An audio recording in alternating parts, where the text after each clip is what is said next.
One of these days. One of these days.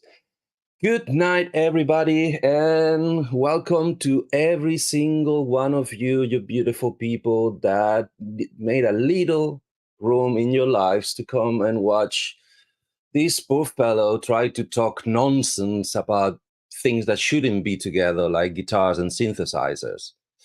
Uh, yes, they should. Tonight is a special night. Tonight is a special night because we're back. It's a special night because we got a very succulent subject, a very succulent topic, and because we have guests, very important guests that I might disclose in a minute. But before that, I think is due to present the second wheel of this bicycle, which basically holds most of the show and allows me to just talk nonsense to the camera to you. Some of you know them, some of you don't. For all the newbies, my beloved friend and co-host, Mr. Synth Addict. How are you, Mister? Hey, buddy. Doing okay. Glad to be here again. Are you? Talking Are you? the impossible duo of synths and guitars. So. Yeah, man. So, how has your week been? What is new in the That's synthetic fine. I world? was just got back from a jaunt in Vegas. You guys probably saw some of my crazy live streams. If you haven't, go check them out. I still Ooh, have several hours to upload because I have to edit them. Since the stream was choppy, I had to shoot them locally. okay. So I did a tour of Hoover Dam all the way down through the pipe works and right in the middle of the dam. Actually, we're halfway down in the dam, looking through a grate. It was crazy, going through little tunnels and stuff. So a lot of fun. Lots of crazy people there, drunk people, lots of food, nightlife, stuff. So good times. As long as you left in Vegas, what happened in Vegas is all good. Yeah, and I don't gamble, so I didn't lose money that way. So Good boy. yeah. Very, very wise man. So, my just to make a little of chit chat, this week's my new discovery is that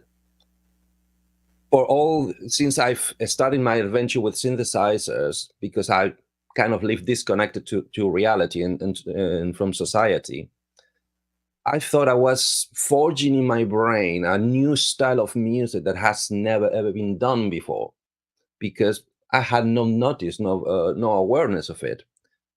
Well, this week, and I have to thank another of the synth community, UK synth community members, Mr. Andrew Brooks. Thanks to him, and I really thank him. I will never be grateful enough. I discovered that genre does exist, that has been growing and evolving and becoming exactly what I want to do with my life music-wise since the 80s, and it's called EBM. It's like, to me, it's like discovering America. Never ever heard of it.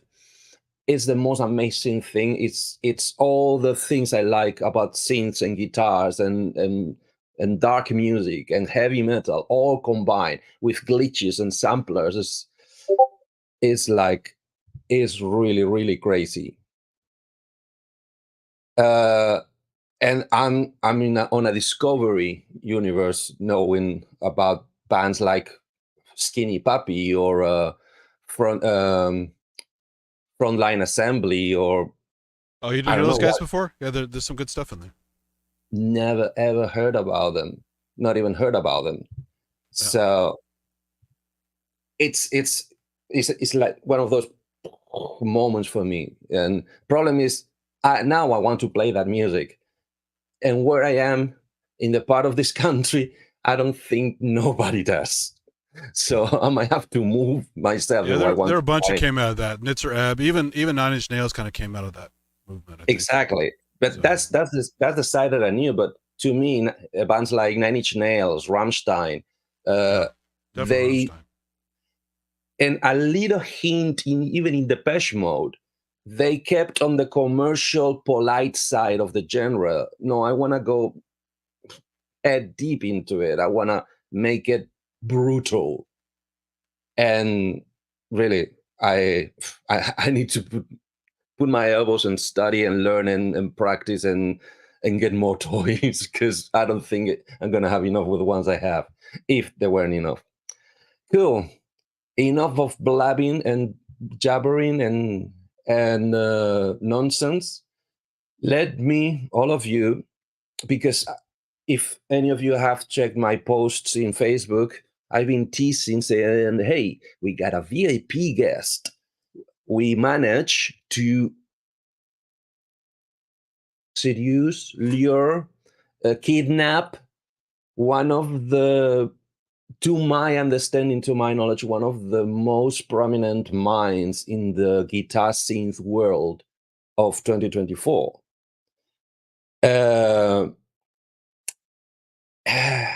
For some of you, his name might mean nothing. For some of you, it's gonna be, wow, how did we manage? I still don't know. I'm gonna ask him in a minute. How did we manage to get him here? But let's just get to it. With all of you, ladies and gentlemen, Mr. Steve Conrad from the Guitar Forums. Hello, everybody. Welcome. Hey, welcome. How are you? Great. How has your week been? Hectic, but still, it's good here on the Central Coast. Although today we had a hailstorm, and I guess they had some snow in Los Angeles, so it's one of the coldest winter storms in California, at least Southern California, in quite a while. So unusual weather. You mentioned that.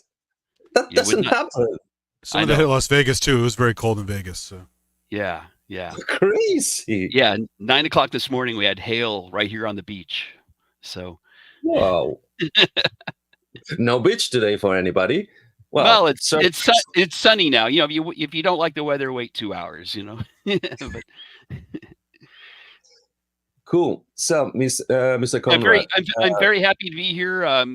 As some people may know me online as Elantric, which is kind of just an anonymous handle, but my name's Steve Conrad, and I represent a site called vguitarforums.com. It's been around since originally it was going to be called vg99.com for the release to support the Roland VG999 V guitar system that was released in 2008. But that was the January 2008 was the founding month of V-Guitar Forums. Man, that's now been 2008, 20. I love that one. It has D-Beam on it. Yeah. But there was, I was first introduced to the VG8 at NAMM show. My career, I worked at Valley Arts Guitar in Studio City in 1980 to 1986. Where I was more or less the pit crew to the wrecking crew.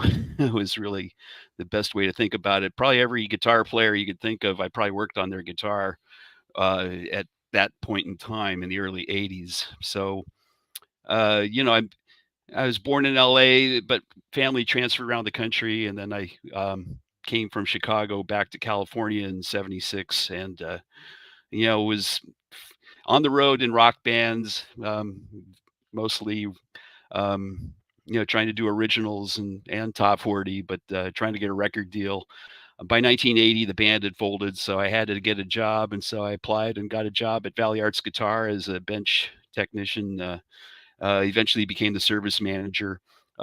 Worked half-time in guitars and in amp repair, but witnessed a lot of interesting things like Alan Holdsworth walking up to my bench area for repair to, can I fix his Hartley Thompson solid state amplifier that he used on all those Tony Williams Lifetime records with his amazing tone. And he was crying because I need this. This is my tone. And he had to find something else because it was, handmade, one of a kind little amplifier. That too, working on I'd ask who's the guy in the Hendrix hat at the door. Oh, that's Jimmy Vaughn's brother. He's here to get his guitar fixed, and end up being Stevie Ray Vaughan. And What? I set up his guitar right when he was doing his demos at Jackson Brown's studio before he got famous in 1982 timeframe. And then I was at the I've been going to NAMM shows since the 80s, so I was at the birth of MIDI. I was heavily involved in getting Valley Art's guitar where I worked to, hey, this thing called MIDI is happening very big. You should consider, expanding, maybe get a keyboard department. And so I was kind of the founder Oh, of the Valley Arts Guitar keyboard department. And Yamaha at the time was trying to get out of Guitar Center. So we became a Yamaha dealer, which meant that, hey, we get to sell the DX7 as long as we carry the Yamaha brands. wow. And being the preeminent distributor in LA for getting DX7s meant that there's a lot of cash flow to the store, which really, when today you see Valley Arts guitars being on the used market selling, 15,000, 20,000 to Japanese collectors. You need money to make guitars, and a lot of that infusion of cash came from the sales of Yamaha DX7s. We were making guitars since the 70s. Mike McGuire, Al Carnes, they founded Valley Arts Guitar in the 70s. I came along more or less to replace Paul Rivera, who had left to go independent. He got hired by Fender. He did those Yes. early reissue blackface amps, and Yeah. I still consider myself friends with a lot of those people. Working beside me was Steve Fryette of VHT and Fryette Amplification. So I've known all those guys, 40 years now, so 45 years in many cases. But anyway, I was at the birth of MIDI Wow. at the NAMM show, and I knew this was going to happen big, and that's when I convinced Mike and Al to become the Yamaha dealers. And Mhm. eventually, I was attending a demonstration of Dr. T's sequential circuits. Actually, it was a Commodore 64 MIDI sequencer. On a And Commodore, really? on a Commodore, yeah. And Oh the guy god. who's the local representative for Dr. T's music sequencer is a Boston-based company, but the local sales rep in Southern California, his day job was at Jet Propulsion Lab.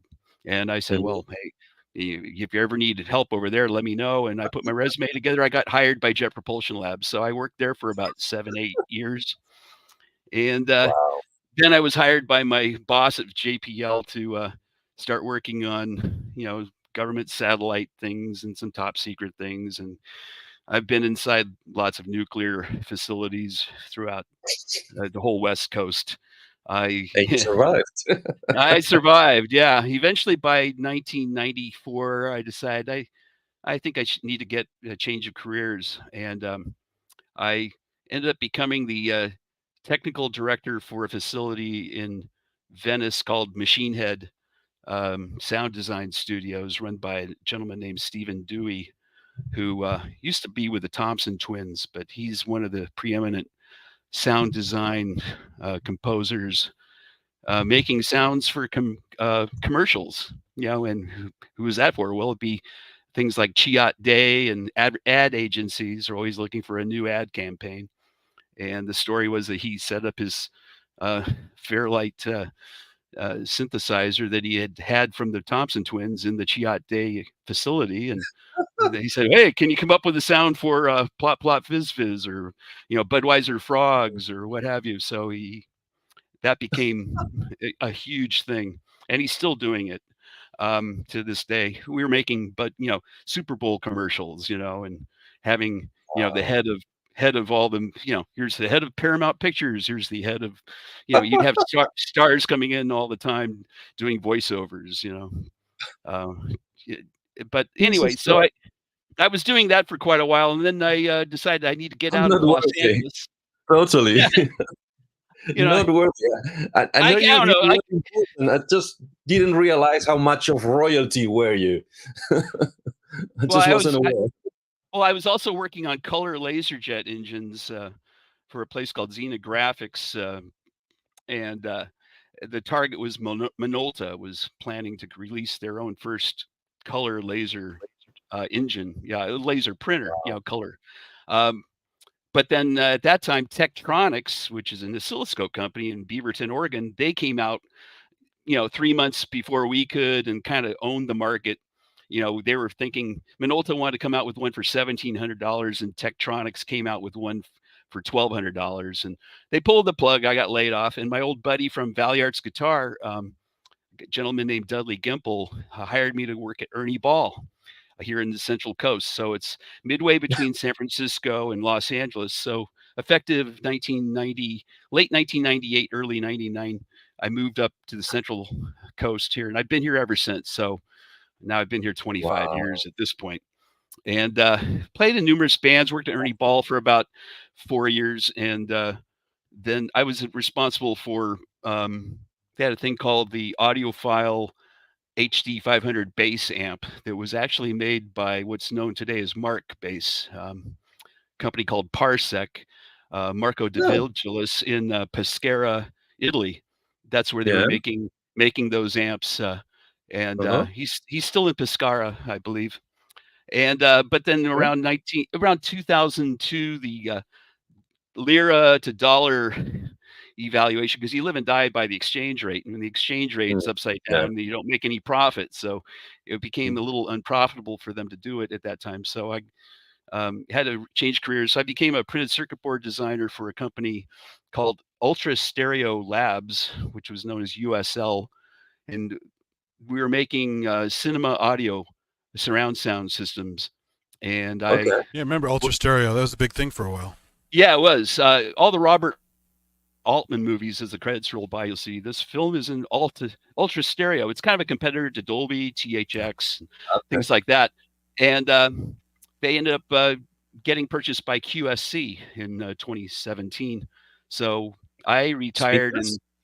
Speakers, because if you look at the QSC website, QSC has an interesting story. It was Pat Quilter, of Quilter guitar amps, perhaps, but he started making guitar amps in Costa Mesa, and then he ended up getting a contract for Dolby to make power amps to go into surround sound cinemas in theaters that would say, here's a Dolby power amp. Well, it's really made by QSC, and they made a lot of money on that, but got a lot of good karma in the cinema industry. So they started making surround processors. They had their own QSC cinema division for 30-40 years. So anyway, QSC purchased our USL because USL had created a media block. So if you saw The Hobbit in 3D around 2010, that was the major releases would have the 4K screen, the 4K digital experience. I was part of a team. It was really only 8 people that created this media block. It was known as the USL media block. We sold it to Dolby, and a lot of these things in a lot of audio, you find out that there's another company that designed it, set the whole thing up, but the one that the public knows about gets marketed under a whole completely different name. And the whole concept of what we call OEM, or some people call it as OD, original design manufacturer, original equipment manufacturer. But there are people that there are companies that a lot of people never heard of, but they develop the technology that gets used by numerous competing brands, where you find out that how come the GUI, or the user interface of this product, looks just like that other one? Well, it turns out they both are sourced from the same supplier. And that's common in musical instruments, microwaves, you name it. I worked in the laser industry for a while. It's OEM stuff everywhere. So. Yeah. So, since the COVID hit, in luck of the draw and age, I ended up being retired. So now I play in local cover band, and I also play surf music a lot. But I got involved with let's get into the topic of V guitar and what is that all about in synthesizer guitar. I was friends with a guy named Ori Prochazka, who ran a website called VG8.com, and that was running back in the mid 90s. It was the go-to place for high-tech support for the VG8 and VG88 Roland V guitar systems. And Ori Prochaska kind of retired out of everything around 2004, changing careers. And at one time, he was going to sell me the VG8.com domain and just carry on with that. And I decided, well, I'll just start my own. And it was originally going to be called the VG99.com. And I thought, well, what do we do when the VG100 comes? Let's just call it something more generic. So I call the V guitar, since Roland came up with it, kind of a universal brand. And when we talk about V guitar, it's really, to most people, you would think of that as a modeled guitar system. And the benefit of a modeled guitar system for each string is that now you can selectively alternate pitch each one of the strings individually. So one thing, right? yeah, and if you look at the what's in the block flow of that, you've got the strings, you've got what we call a divided pickup, meaning a separate pickup for each string. So now we have 6 signal chains running at the same time. Well, now you have preamplifiers hitting an A to D converter, 6 A to D converters. Those are feeding a DSP. The DSP is dealing with the 6 channels simultaneously and can apply modeling, or let's make the Strat sound like a Les Paul. Let's make the Strat sound like a acoustic guitar. Well, at least that's what they. But also, you can now do B bending, like in country bands. You get, hey, I've got my Telecaster where I can just change the pitch of one string to do country riffs where one string is bending. Or I want to play Led Zeppelin. I need Dad Gad tuning, or I need to play the Rain Song. I need some unusual tuning, but I don't want to carry 8 guitars. I can just hit a button, and now my V guitar system will alt tune my guitar. And that was that's the biggest attraction for V guitar, is the fact that that was the big thing about Joni Mitchell. She was one of the first adopters of the Roland VG8. Really? Because she could, if you go to see her concert, she has, here's 30 songs. Oh, they're in 23 different tunings. Yeah. Okay. She used to carry, go on tour with 8 guitars and have roadies constantly retuning them throughout the performance, so she could cover all the songs. Well, with the VG8, and then she had adopted a Parker guitar because it was light, and just ran that straight into a VG8 with a Roland pickup on it.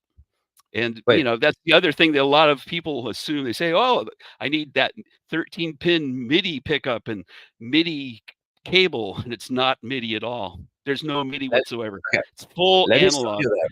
Yeah, go ahead. Yeah. Let me stop you there, because we're jumping the gun. Yeah, jump the gun. Yeah. Right. I understand that you're trying to explain the origin of the guitar forum, so that's totally fine.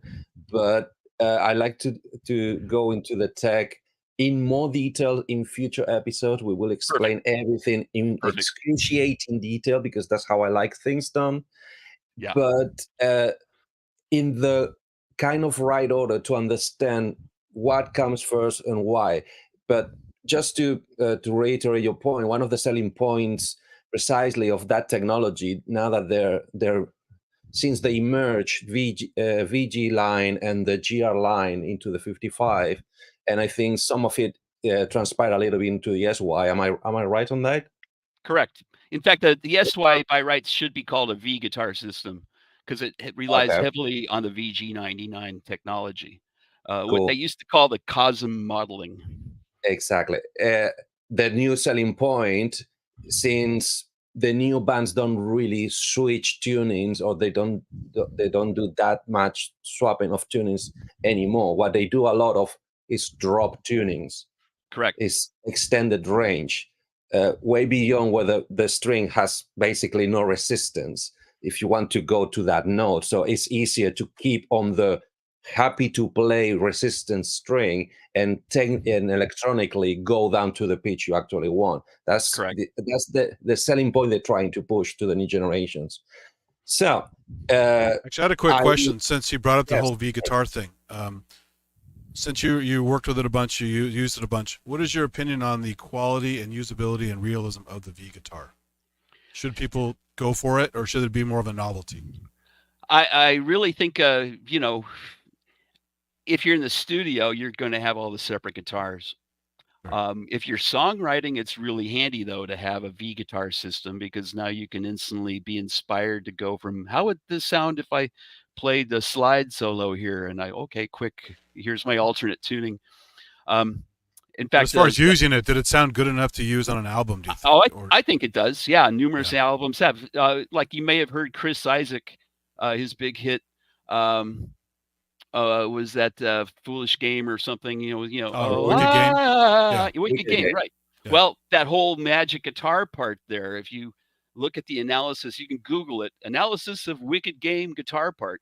That's a VG8 doing synthesizer beds underneath the guitar. And Is it? why? Oh. Because it's real time.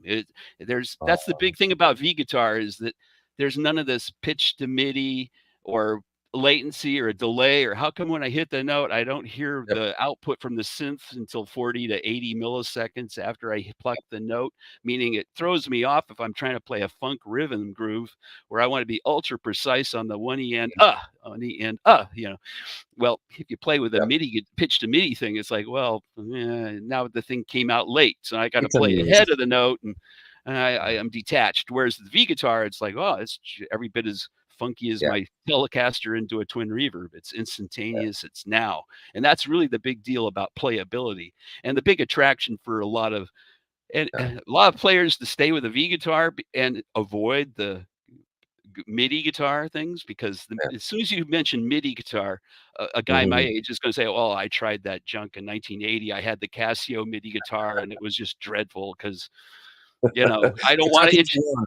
I went over there. Yeah. Well, and as you get older, you got plenty of things contributing to make you look like a clown on stage versus having your MIDI guitar screw up and start triggering random notes, or, oh, I got a bad cable. I stepped on my cable and now things don't work. And I didn't get my record deal because my guitar cable died mid-show or something.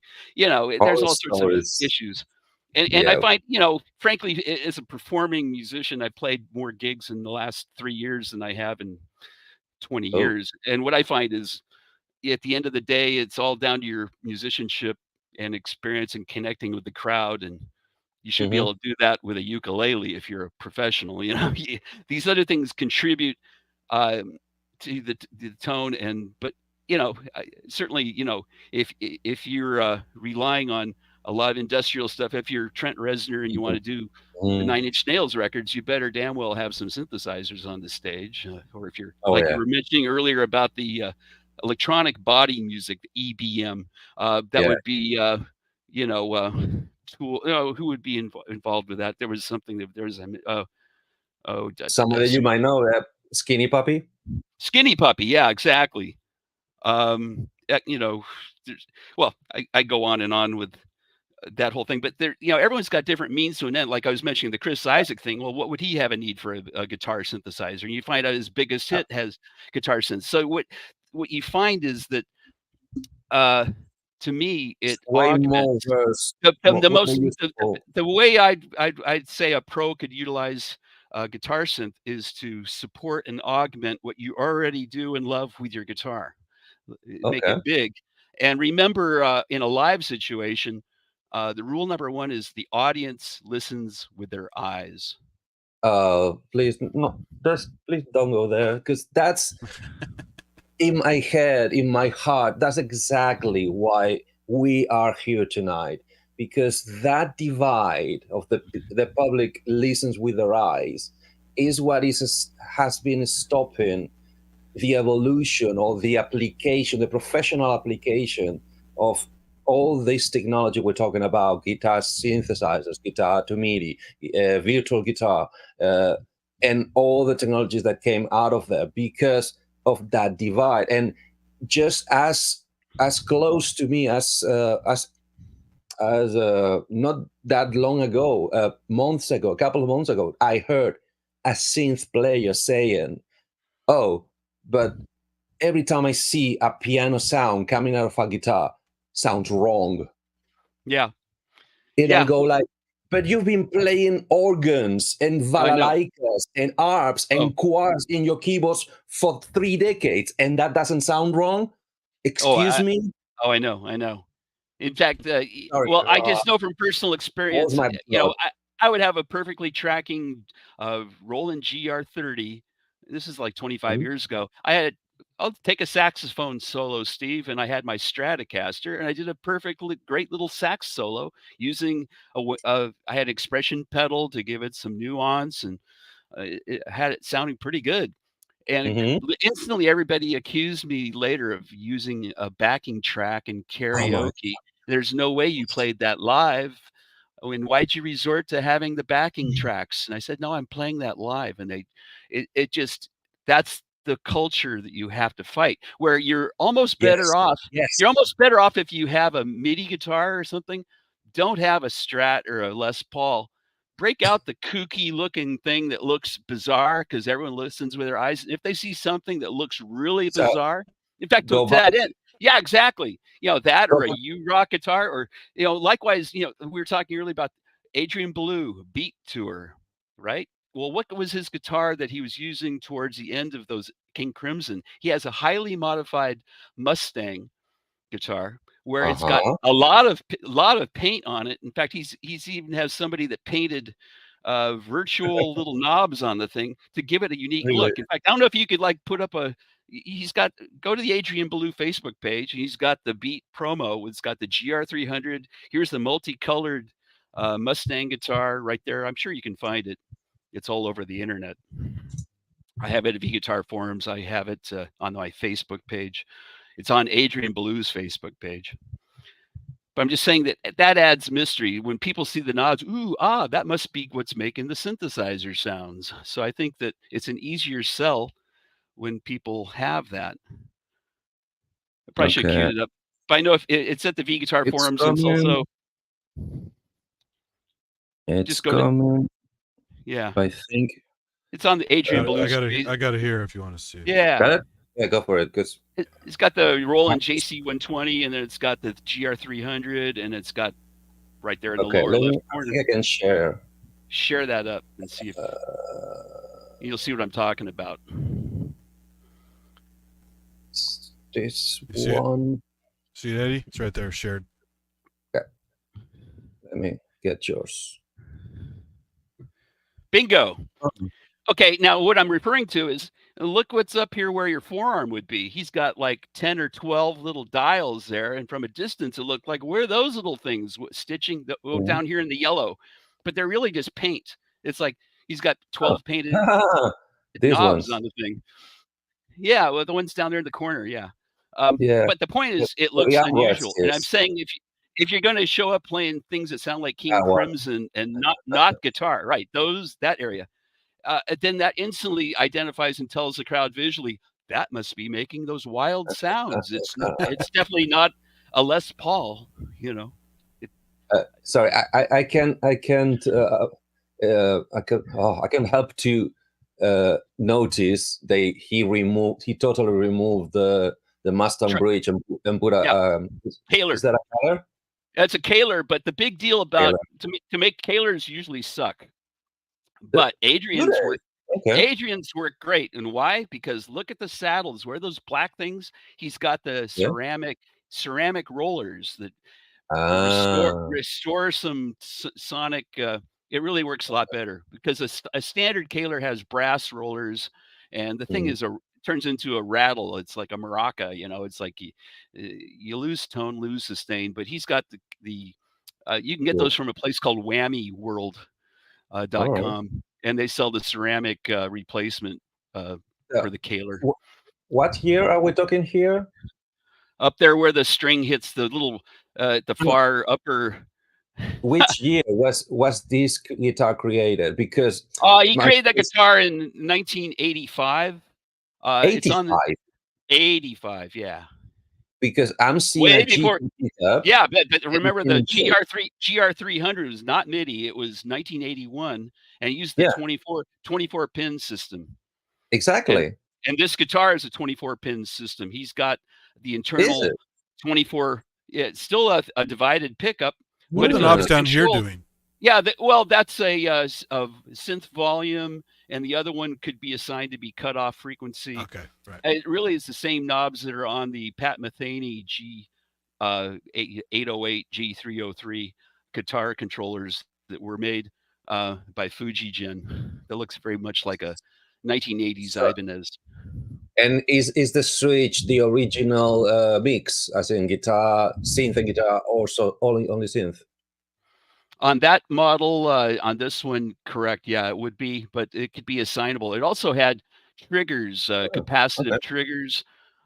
There's, if you do a search on G303, Mhm. that was basically the same controls. Okay. Once again, we're jumping the gun. Yeah, I'm going all over the It's map here. at the end of the show. Yeah, go But ahead. no, it's trying to put back in, because I'm Oh, fanboying like a maniac. but getting back to, why would someone wanna play a synthesizer guitar? To me, Exactly. it's all about the V guitar thing. When people say, "Oh, guitar to MIDI, I can just go get that jam stick and be happy." And I said, "Well, if you can live with a disconnect," Mhm, which is I can't. I mean, I have a hard time. To me, I flow. When I'm in my mode where I'm mhm, flowing as in mhm, a creative process, my mhm. go-to place is, Jimmy Page, Led Zeppelin or something, or flowing, as I think I best as I followed. can. But let me try to put it out for the people who are viewing. You're talking about this concept, the disconnect, okay? Yeah, Uh, just because I want to be considerate about the people who are watching us that come from the from the keyboard world, that sure. has little or not experience on playing guitar, Right. and they could be here just because they're interested on tech itself, and or they're just interested in, oh, what if I want to go and learn guitar, but I want to also apply it to all these scenes that I already have. So that could be the point of view. And for those few people, all of the guitar side of this equation is totally new and almost black magic. So we're talking about a very important, crucial factor that has dictated the evolution of the technology, and also the reason why it has been preventing itself from becoming more widely spread. Is when you come from a guitar paradigm, when you've learned your chops and you cut your teeth on the guitar first, and then you try to send that expressiveness, that conditioning, those fine muscles, that sensitivity, that expressivity that you've learned, harvest, and through sweat, blood, and tears, to try to make the bloody thing stay in tune and play nice with the rest of the band. Suddenly you try to apply it to this other world of sounds, an extra palette of sounds, and you get to this point you mentioned in the disconnect. Because thanks to the technology that electric guitars, because we need to specify, you cannot make an acoustic guitar play synthesizers. And let me explain, let me elaborate.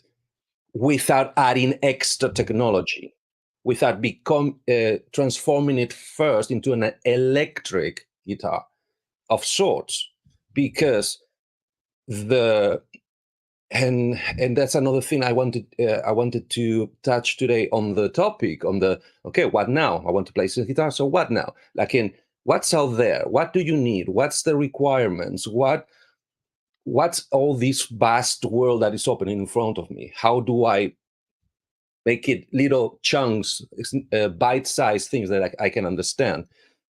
Is the fact that the GKI technology, although I think they copied, if I'm not mistaken, please correct me, from ARP.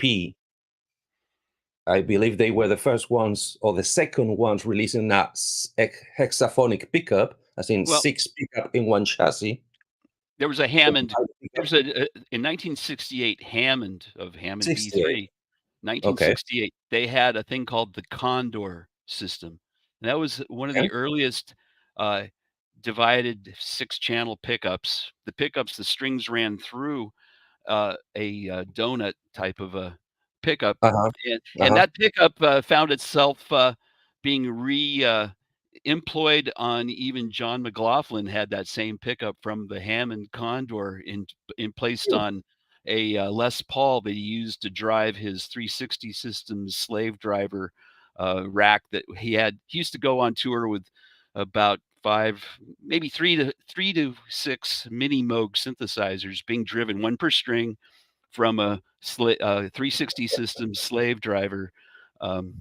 There's been a couple. In fact, I've got there's a thread on V Guitar forums. We talk about the history of guitar Mm-hmm. synthesizers, and Mm-hmm. to some degree, you could even say the earliest Vox made a guitar organ, in the Yes. 1964 or 65 time frame, and that would Which is more or have less what the harmonic track. segmented had segmented frets. So for each fret, you had 6 frets, and the strings were part of the switching mechanism. So by And grounding that's out each, yeah, another crucial piece of the technology in the evolution, because that technology, that's alternative to the divided pickup, magnetic pickup, yeah, has evolved up to the nowadays. Because I'm aware at least one luthier, I think is in New York, and this I knew through following Victor Wooten, the bass player. yes, yeah, I know him, and he's using um, The same technology. it's had similar technology. Yeah, that one's had a It's couple of string to marketing fret names. contact.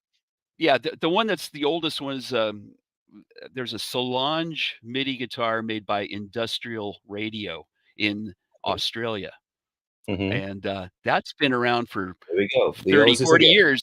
In fact, there was in 1993, PV was licensing and building there. There's a thing called a PV. There you go. That's the Condor. If you page down, you'll see that cover off. You'll see the divided pickup go down, and you'll see.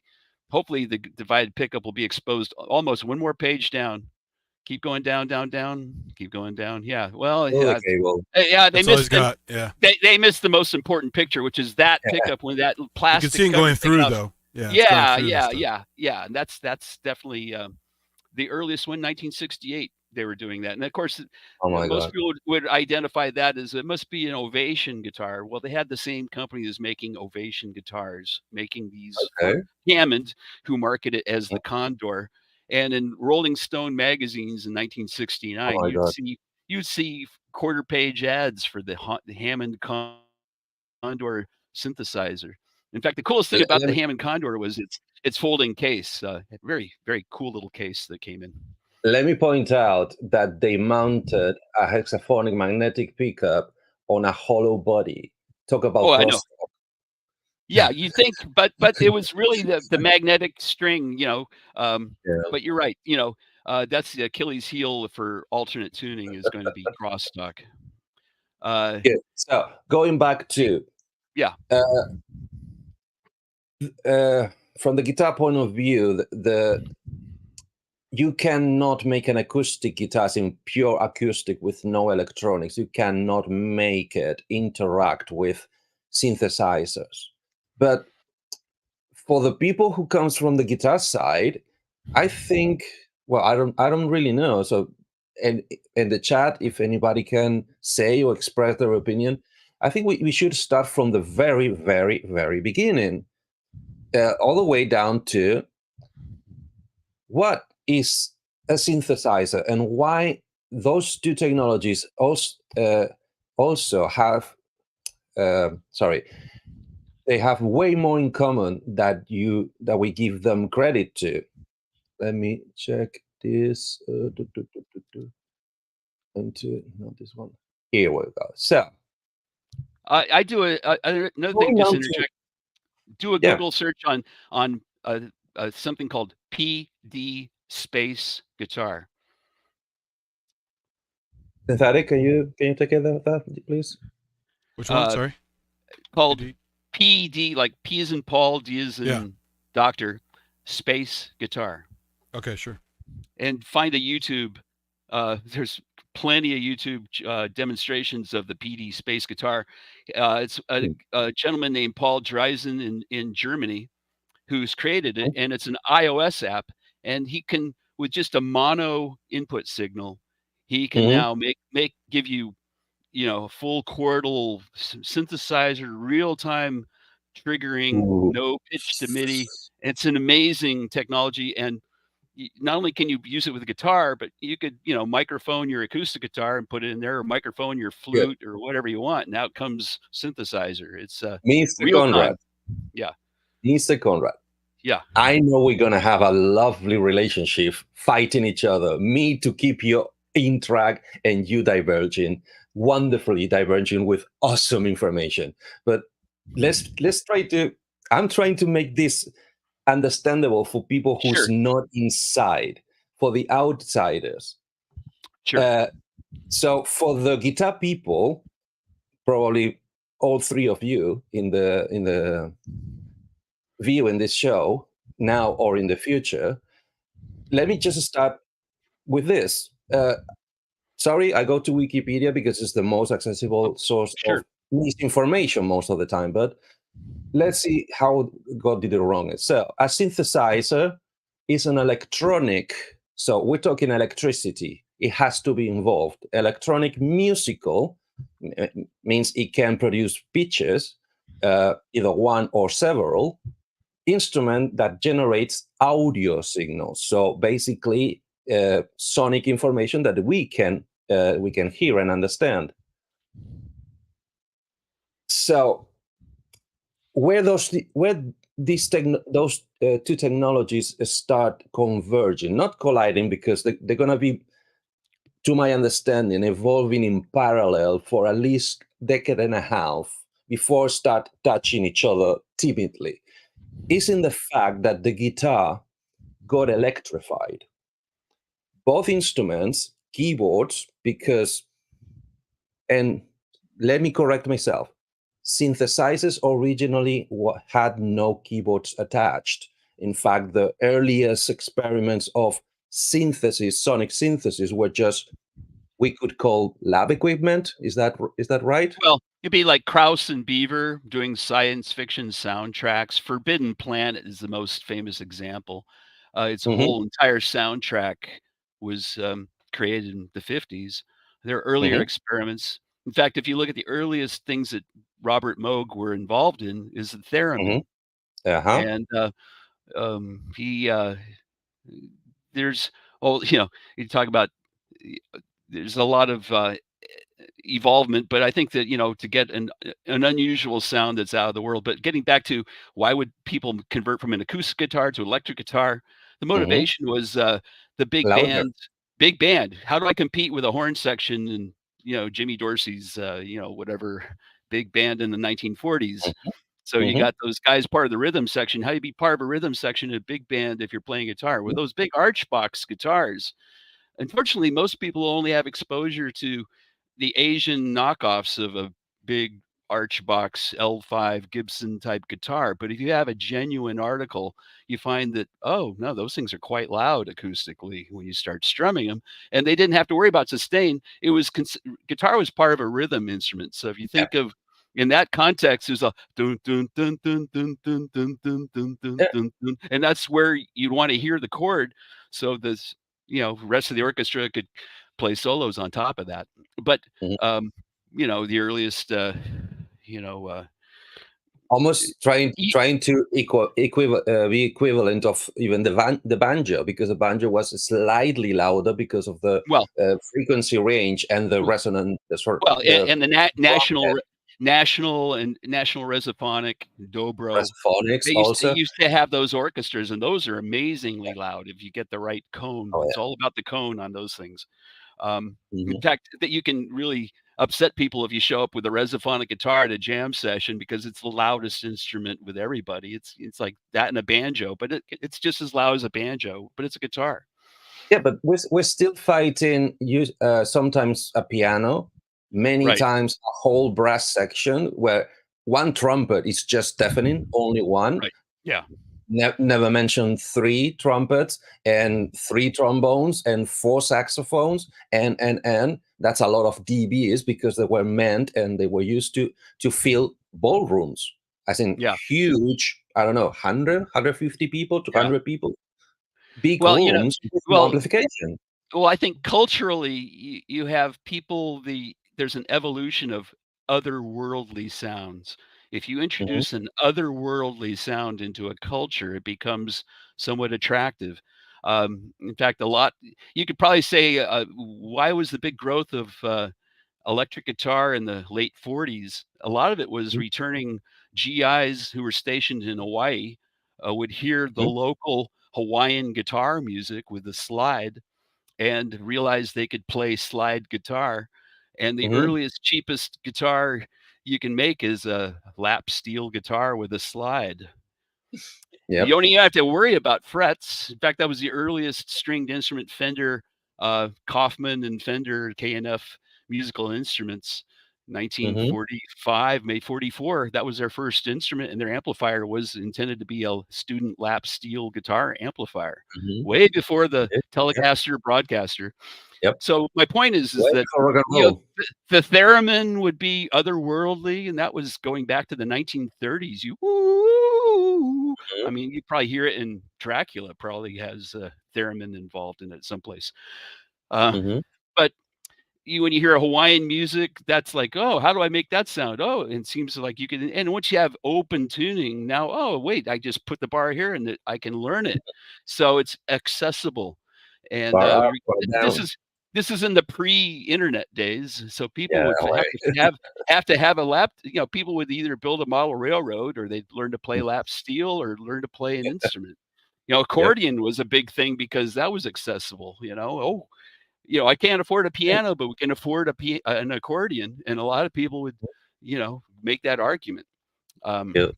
Myself, So, I'd always rather have a piano because you got 88 things to sustain and hold that sustain yeah, pedal. And, uh, yeah, but anyway, evolution of yeah. what we call the guitar. To me, I think from a musical perspective, there's always going to be a connectivity. Keyboard players have that because they got the switch controlling the big rack of synths, so it's an Mhm, immediacy.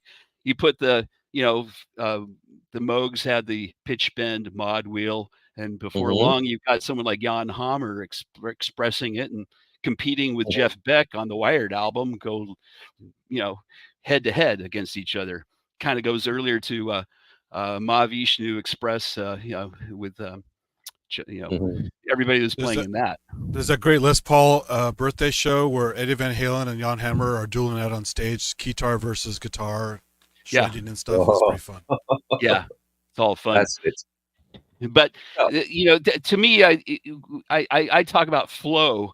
There's a book called it's the title called Flow, and there's mhm, been a lot of philosophical arguments talking about being in that moment of creative that you want to be in the what we call I'm in that element of being flow. So if anything that disconnects me from flow, mhm, anytime I have to like stop and think about, oh wait, I got to program that thing, I'm out of my flow. My most yeah, creative moments are sometimes sitting with my jazz master lately, in front of uh-huh, a high gain tube amp, and realizing, well, it's studio.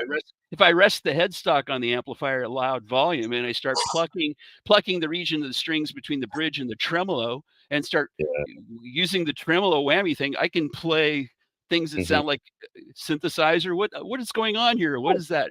And yeah, infinite. I can hold. Hey, as long as we got yeah. power, I'm holding the note. So Thanks for the detour. Going back yeah, to subject. So we come to when guitar needs to be louder, then people start trying to amplify it. right. I believe the amplifier was created for PAs. I want to believe that were the first amplification for Guitar voice. amplifier was sometimes the only PA in the whole band in 1960s Yeah, in a garage band. They but plugged I the want to believe microphone that into. we achieved the guitar amplifier once we needed a smaller, more portable version of a PA system just for the guitar. Correct. So to me, it makes sense chronologically that first voice, microphones, radio, PA, amplification, and then, oh, now the guitar is not loud enough. because we got brass bands and the voice is amplified on the PA. Then we need to make a smaller version just for the guitar so it can keep up with the rest of the band. Because banjo and Hawaiian guitar and Spanish guitar, and that's what it really cracks me, the fact that it's our fault that you have guitars. I don't know. Somebody decided that it would be more sellable calling Spanish guitar. Although technically the 6-string big body, big hips and shoulders design of the nylon string guitar is attributed to the Spanish. Correct. That Correct. Yeah. It was the bringing it to America, the bigger body for bigger volume, as in louder guitar, to be probably just with more singers, more than one singer. That's way louder than a nylon string guitar. And then the going from gut at the time, because nylon was still not there for guitar strings, going to steel and copper and windies of metal strings, which also give brighter, but easier to cut through, higher projection, louder guitars, hollow bodies. We're still talking about acoustic with a big round hole. Right. Correct. And because of the German tradition, the violin style F hole would allow to remove the sound hole from so near to the strings and help the guitar prevent feedback on the early beginnings of amplification. Or because the person, I'm just talking out of my ass right now, I think it's probably if you analyze a guitar, you've got the speaking string length between what we call the nut, below the first fret, to the bridge. That I call that the speaking length of string. And the area on an acoustic guitar, if it's a hollow body, round hole, traditional Martin type guitar, the sound, the bulk of the sound that you hear is the region of the top that is between the bridge and the end of the guitar. That's acting like a speaker. So as that fulcrum at the bridge starts, the strings. Anyway, the point is, it does this kind of a top does this whole sort of thing, and coincident with the same pitch frequency of the string that's resonating. It's that section of the guitar. There you go. So the section of the guitar that's making the most sound is going to be right there with your right hand area, right? Bingo. That exactly. That's the area that's making all the sound. Yeah, exactly. That's why they put the metallic resonators here, because it's this movement, the one making it's getting it off the bridge. Compression of the air. Yeah, and that bridge is pivoting micro resonant. Trying to get the area, and it's then acting like think of it like a phonograph needle to a degree, but the whole top is acting like a speaker cone, basically. But they've done a lot of analysis, and a lot of lay people think, oh, that's why they put the hole there, because that's where all the sound's coming from. Let's put the microphone at the hole. You find out that the best recorded guitars is when you put it down below. No, that's that. You get the string down. Bingo. This area down. Go down. No, bingo. Right there. That area right there. That right there is. I need to try that one. Yeah, play with that one. That's where most of the sound decibels are coming out. I've heard about the straight to the fretboard, and basically away, because with this information you're given right now, what we're talking about is that the hole, obviously talking about the traditional round Spanish hole, is more like a porting for venting.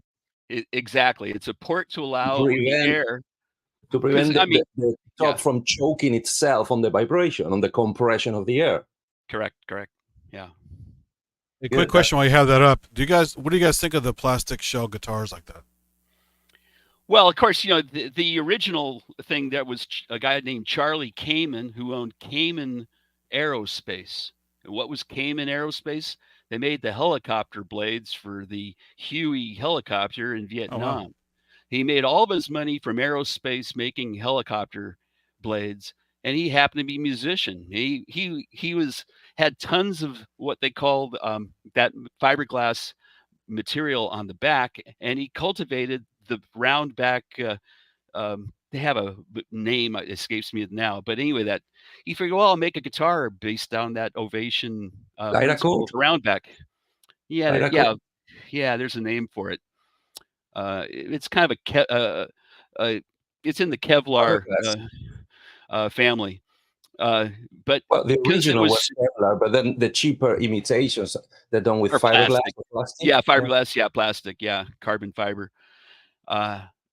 Because he felt that if he made a rigid sides and back, then I concentrate on the top. Although I've owned Ovations, the big benefit for them were they didn't feed back as badly on stage. Yes, you can have a full acoustic because, and that's another thing that escapes a lot of people looking guitar players, because just talking about the history of guitar, on the race of making the guitar louder and amplifiers becoming louder and bigger, something started happening. The vibration of the boot top would synchronize with the vibration of the speaker, and they would feed back, right? To the point of totally choking the timbre and the sound and the beautiful note, and sometimes even getting notes not actually being played just by the vibration of the strings. So a race started even more when rock and rollers and the early beboppers and the electric bands, in a way, as in not brass, but three people need to be as loud as a big band. So how do we get that? Through amplification. So as a race started to stop guitars, hollow guitars with gaps inside, with big air gaps inside, stop from feedbacking. And it gets really confusing. I mean, in some cases, a hollow body is an attractive feature.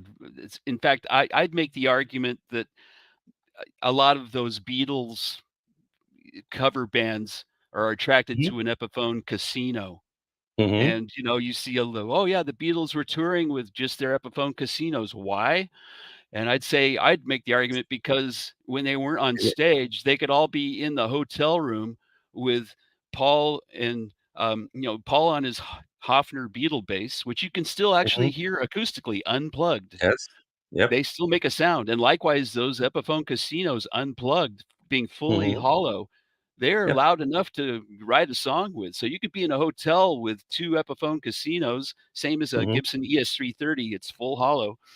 And with hollow electric guitars, now you actually can write songs. But the other benefit is they can get controllable feedback at a minimal volume. So you don't have to be killing everybody with high decibels, but you can still get some usable feedback that can be beneficial depending on where you orientate yourself on stage. But the other thing that I was going to mention was I worked with Mundell Lowe, who he's considered to be a very premier jazz guitar player, and he had a 1930s D'Acquisto D'Angelico. Actually, it was a real D'Angelico carved archtop New York.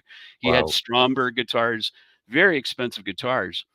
Well, he would be playing the Playboy Jazz Festival at the Hollywood Bowl or going various places, competing with horns, and he wanted to play loud. And he found as soon as he turned his favorite guitar up loud on stage, oh wait, how do I prevent the top from going nuts at the high decibel level when we have the monitors? They've got me mic'd up in the PA. We got stage vocal monitors going on and everything, so people can hear each other.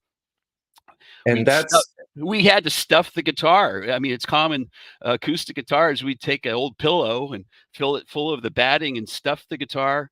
And then if there's an F-hole, we'd put black plastic. So from 100 feet away, 10 feet away, it would just look like dark. You wouldn't know, but it's really hiding the fact that we had cotton batting inside the guitar to prevent the guitar from, so acoustically it would sound dead. It would just sound dreadful, but plugged in electrically, because some people don't understand how magnetic pickups, electric guitar pickups work. It's relying on the iron content magneting within the lines of flux path of a magnet with an bobbin. It generates electrical voltage. The right-hand rule with the curvature of the Well, anyway, the voltage is just the same pitch and frequency of the pitch of the string, and that's what we get to amplify. cool. So before we get to that point, because once again we're jumping ahead, I wanted just to clarify for once again, all those on the audience who don't have any knowledge or very little or confusing knowledge. We're talking this period between let's call it 1920s and 1940s in America, Sure. right? Where boxes starting, and when I call depth is from the top, what I just showed with the strings and the neck, from the top to the back of the guitar, what is the body, that distance between top and back started shrinking because the Sure. smaller the volume of air inside Chamber, the box, the quieter, less volume, less loudness acoustically would have. Means that's what, or at least they thought, mean that shrinking that, the ease to feedback with the amplifier would be minimized. And it actually worked a little bit. The next step was not getting to the point of stuffing totally hollow bodies with foam or blankets or whatever was available, or cotton. Starting building the guitar differently with reinforcements of solid wood, attaching both the front and the back, linking them with wood, many times glued, so Correct. it wouldn't vibrate as much. And that race keep going all the way to the 40s.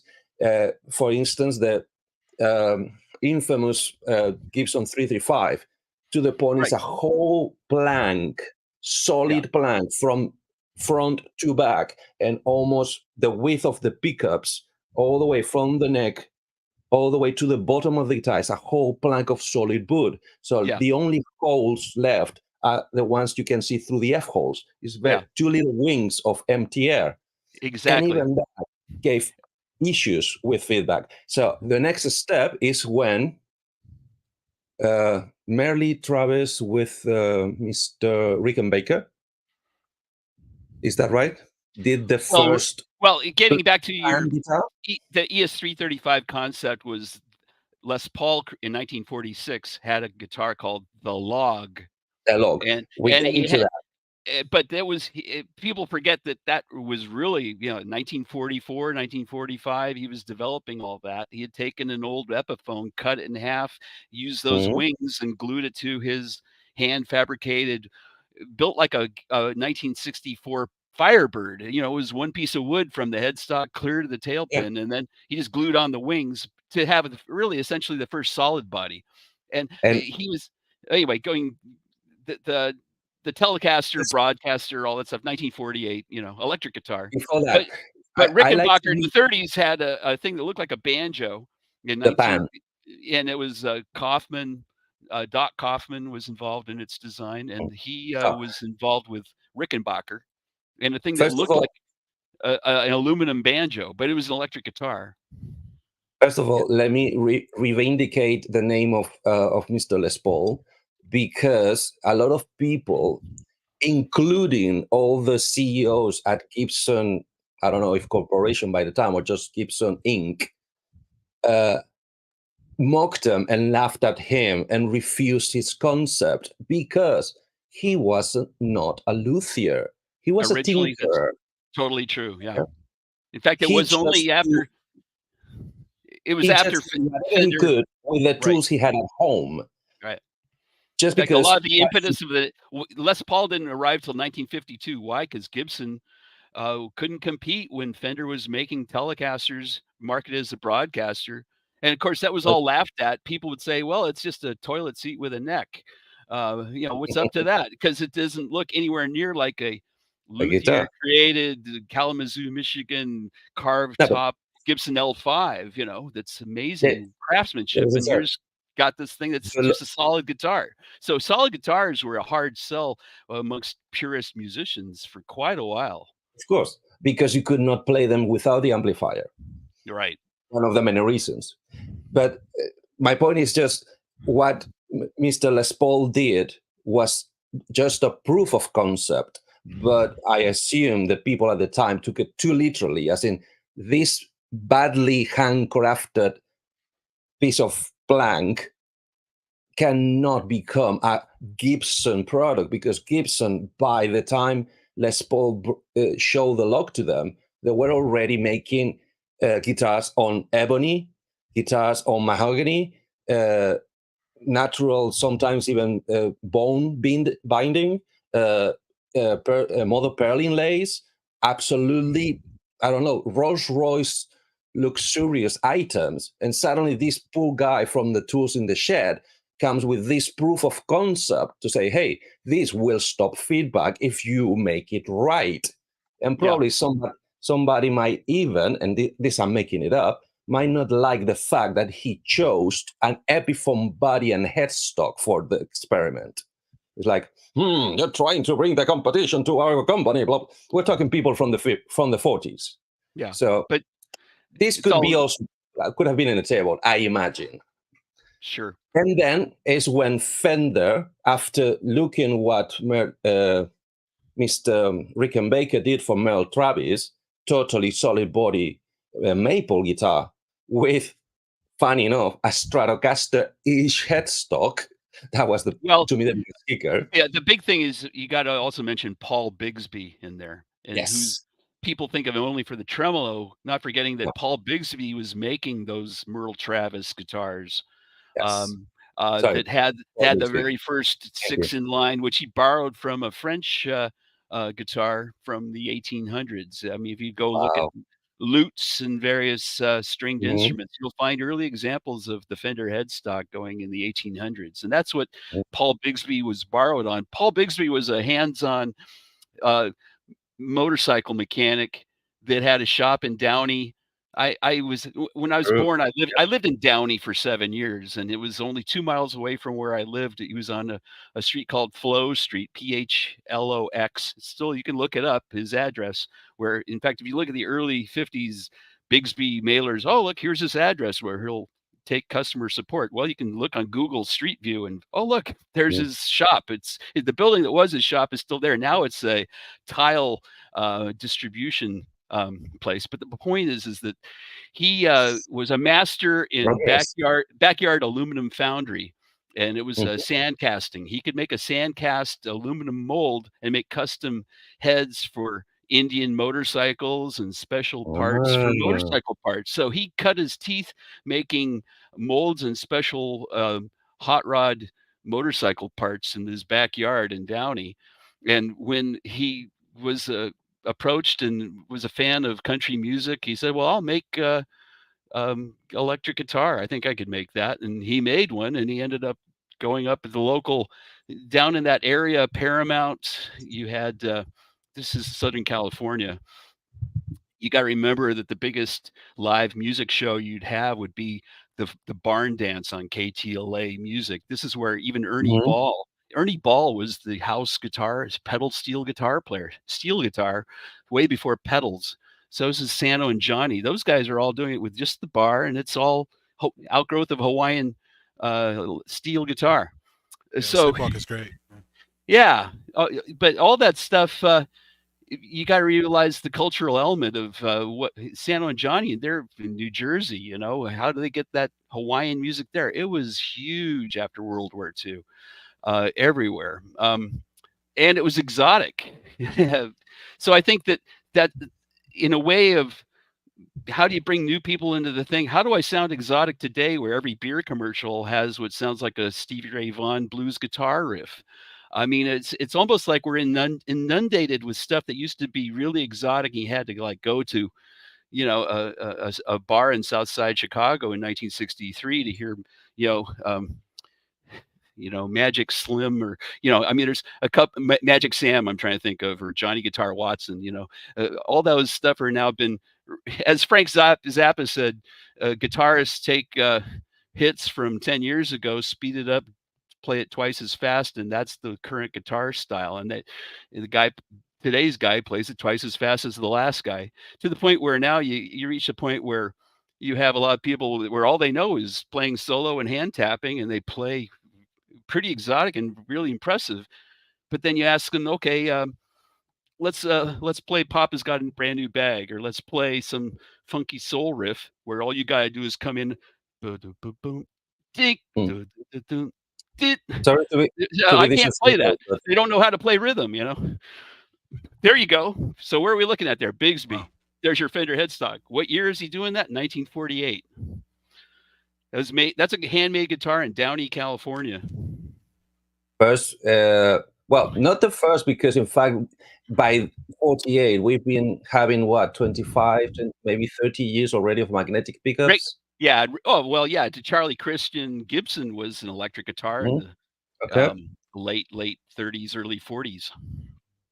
so ES that's 150 what, and here or is when electric, we, and ES is electric Spanish guitar. Culturally, yes, if you look at old sheet music, it'll say not guitar, it'll say, oh, and Spanish guitar goes here. And a lot of that yes, is baggage from in the first part of the 19th century, as opposed to a lute or a mandolin. It yeah. would, and likewise, it would also say, and Fender bass.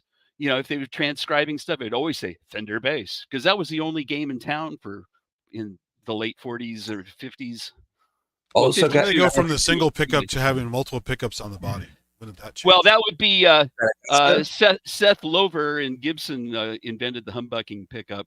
Although I would take but he point has out that still people more than forget one that, pickup. well, if more than one pickup. There was Telecaster? probably earlier pickups that had that. I mean, the ES 150 had one pickup. There are some. If you look at how a Gibson ES 150 Charlie Christian pickup is made, it has huge, a pair of metal Okay. bars. Anyway, Let me explain why it takes us 30 years to get to multi pickup guitars. Okay, because yeah, in fact this Bixby I just showed is kind of an exception, because they chose to put only one, but they put the bridge one, what we call the bridge, the closest to the bridge. The bridge is where the strings lay on the top of the guitar, not on the headstock, but on the body. That bar, usually that fulcrum, is what we call the bridge. The tradition was from acoustic to big box. You always wanted to have an acoustic sound, very articulate, very balanced, and round air, bright but not harsh, right? When you start amplifying, we're talking about technology from the 30s and from the 20s, 30s, which to my understanding, the latest technology to catch up with sound quality was not the amplifier, was actually the speaker. So the speakers of that era had not only very narrow frequency range, but also kind of unpleasant resonant peaks, as in non-musical, right? So if on top of that you move the pickup towards the bridge, the sound gets brighter and brighter and brighter. That's why all the early electrifications, like the Charlie Christian pickup, were designed and optimized for the neck, which is the rounder, softer, mellower timbre of the guitar. Because nobody was insane enough through a 20-watt tube amplifier with a 8-inch or a 10-inch, which only had mid range and mostly mids and mid highs, to put a bridge pickup that was like eye speaking for everybody in the audience. well, It's it all not depends on their goals and perspective. If you look at the exactly. original Rickenbacker 1920s electric guitar, the pickup was very close to the bridge. And also, Okay. you remember that the there's a Fender Esquire that was Yeah, the single pickup version of the Telecaster, has one pickup where first at the bridge. first road, then And, no, then and a telly. lot of that was the First outgrowth there. of the fact that Fender was making On the lap road. steel guitars before the Okay. Spanish guitar, before the Telecaster, before the Yep. broadcaster. Steel guitar. Where's the pickup? Uh-huh. They don't put it at the neck. They put it near the bridge, because the bar has a more usable, playable range. Once you go past I the get you. pickup, I now it goes, ew. Now you get that length of Mhm. string past the The pickup. volume, the volume is more even, because the closer you get to the pickup, the volume rises. on the plucking. If you plug the strings or you slide them, the closer to the pickup, the volume rises. If you want to have even Well, volume, I understand why you would want to stay away from the pickup. well, there's different nodes and vibration of Yes, overtone range. In fact, yes. there's a famous thing with the first iPhones. If you go out in the sun and get an acoustic guitar, pluck the string, make a video of it with your iPhone, Uh-huh. it'll be shocked on playback to see the strings are excursioning. Like, my God, look at that thing! It looks like it's rope Yep. because it's trapping and getting all the full movement that you. It's faster than the eye, but now with on playback after being captured with a camera of a modern Mhm. camera, you can now see the extent of how the vibrating string goes and why you get fret slap. And you find that there's different overtones. Of course, we know the harmonic, you know, the if you divide it in half, you get the right in half. You do it in quarters. Now you get a harmonic twice the root of. My point is that there's overtones of the fifth and all that stuff, and that all has to do coincident with the neck versus the bridge. Yeah. So the theory is you get fewer overtones at the Mhm. bridge, whereas you're going to Yeah. get more overtones, but some of those overtones can be the um, pleasing. It's really the artist in what goes Yeah. because Uh, the Of first course, of course. jazz boxes were being neck pickup, and but country guys might prefer a brighter tone. So Exactly. Other styles becoming more popular, like country, western, yeah, and later, a little later on, boogie woogie and swing, needing louder, brighter sounds, is when people were started favoring bridge pickups in more guitars. When the previous generation was more about mellow tones, not to overtake the lead instrument or the singer, more right, like being an doubling the singer, not being harder yeah. or brighter or Well, on top of the singer, like rock well, and the roll. classic thing would be like think of a jazz trio. Well, if you Exactly. think of a 1950s jazz trio, you've got usually a guy playing a jazz box with a neck pickup, flat wound strings, which Yep. are not very bright. Love them. Nope. But why? Because they reduce that as you Yep. change strings and fret things. So that's out of the Yep. picture. And what's the drummer playing? He's playing brushes. Yeah. He's playing soft with And brushes softly. and Very softly. softly with brush. Now you Yeah. can contrast that with Little Richard, where you've got Yeah. Earl Palmer on drums, snapping everything, playing cymbals like on every 2 and 4, like I you know, I I hear you knocking, but Guitar you has can't to give come up. in. You got Little Exactly. Richard doing that, and what's the guitar gonna do? Or, electric guitar was such a radical thing. Early Buddy Holly stuff, where Bring you've it to got 11. during the Peggy Sue, listen to Buddy Holly, Peggy Sue. The guitar takes on a different tone for the solo. What's that? He had one of his friends during the middle of the recording. He did it live, but one of his friends would reach up and adjust the pickup selector switch in the middle of the song to give it that different tone. But that tone's too bright for the rhythm. So you go, okay, put it to the different pickup for the mellower tone while I'm singing. So when I'm singing, put it here. When I do the solo and I nod to you, hit my switch. Take it 1, 2, 3, and they'd record from the top because they weren't punching in at that time. They did it straight to a 2-track in So yeah, New Mexico. multiple pickups. To my knowledge, Telecaster was, if not the first, the second or the third. Some semi-hollows or half boxes from Gibson started having a second pickup, but I think they were P90s, dog ear P90s. Is that Sure, right? to be the ES5 Switchmaster of 1954 had Oh, there 3 was three pickups, pickups. Three 3 pickups. 3 P90s. But in Mhm. late 1955, 56, a Mhm. gentleman named Seth Lover, had the patent for the humbucking pickup, which, made its people call it the patent applied for pickup. Mhm. 1957, you suddenly, started seeing Les Pauls with humbucking pickups, and, Mhm. by 1960, they had made it to the full line, but they still had some players that prefer a P90, tone because they do have a different tone. Yeah, Um, different. uh, But all s Go ahead, just not to lose Yeah, um, and put the nail on the coffin. All these poor people from the synth world who are starting to doze off. Yeah. All this is to explain why you need electricity to start thinking about those two words to coming forever. Together, not forever. Sure. Hopefully forever, but together. The minute you have electricity and the synthesizer technology started to come in, thanks to people like Mr. Bob Moog or Mr. Alan R. Perman, and the people who before them did all the science lab experiments to, out of electricity and a speaker, probably coming from a PA, from a megaphone or from a radio, create a sound with a pitch, with timbre. Well, not really timbre at the really, really beginning, but at least pitch.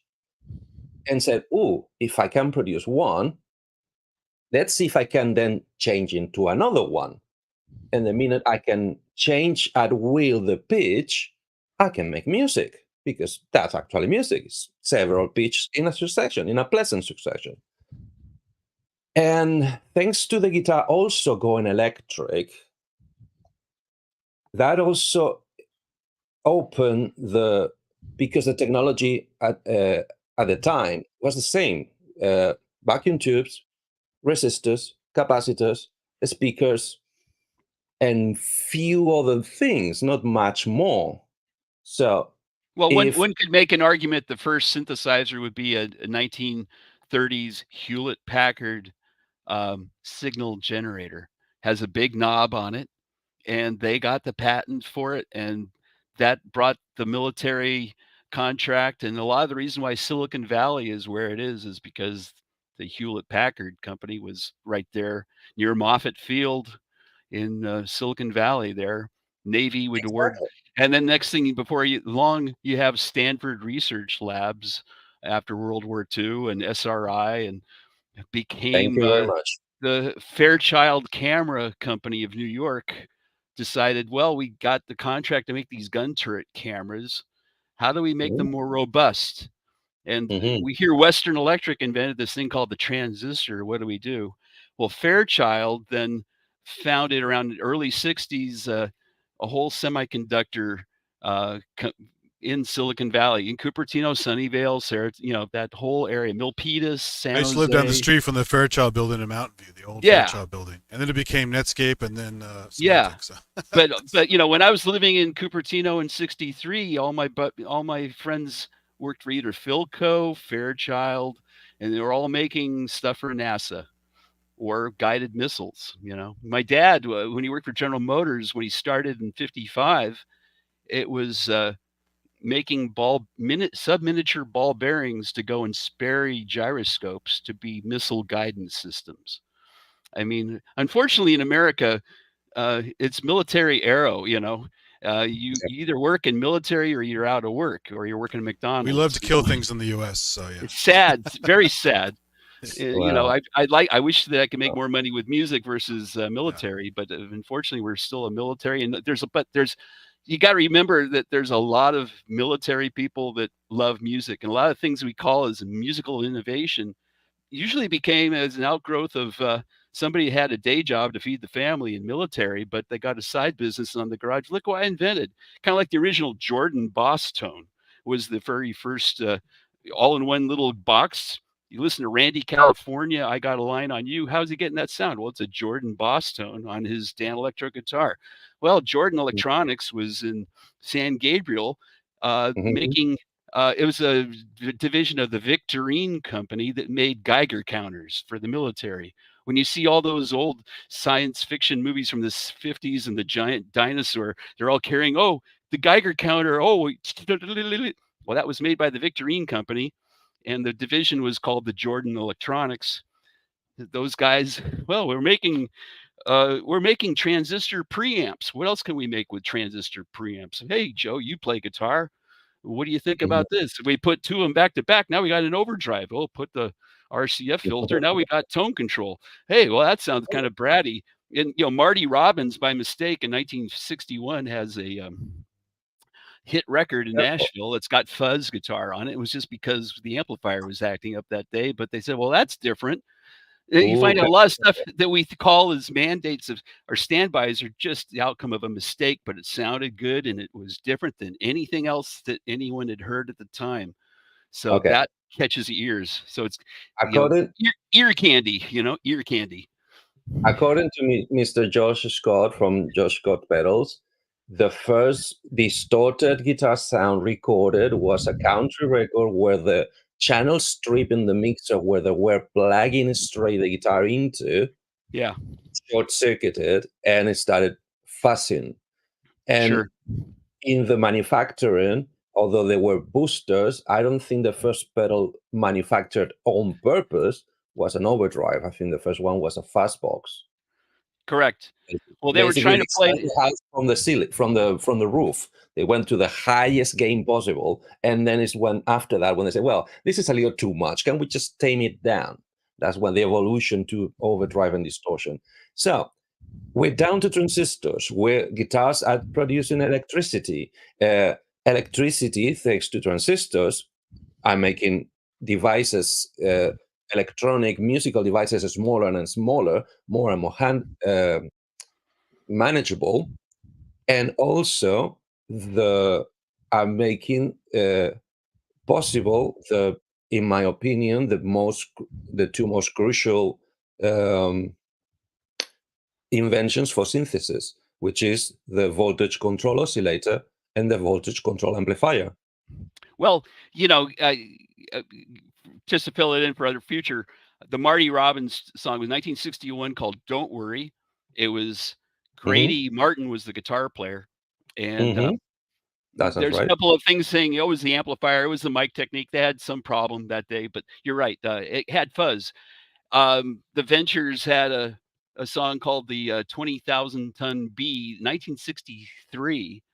That was they already had Walk Don't Run, so they had a string of records, instrumental records, probably 3 per year from 1959 to 65. I mean, by 65 they already had 14 records out.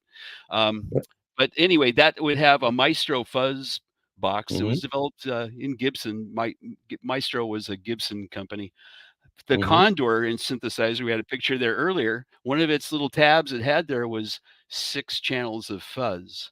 So in a way, we can think of the fact that now that you've got why would 6 channels of fuzz versus 1 channel of fuzz be different? Because if you ever play what Roland capitalized that, they even had hex fuzz. A lot of the stuff Extreme of that fuzz. early GR300 and Pat Metheny early King Crimson record and all that stuff would have the 6 channels of fuzz, which sounds really different than 1 channel of fuzz. Where if you start playing chords through a hex fuzz, it's like, oh my God, I've got this amazing clarity of my Distinction. chords. They're not all getting garbled up and commingled. I can actually, play low and play high, and they each have their unique place.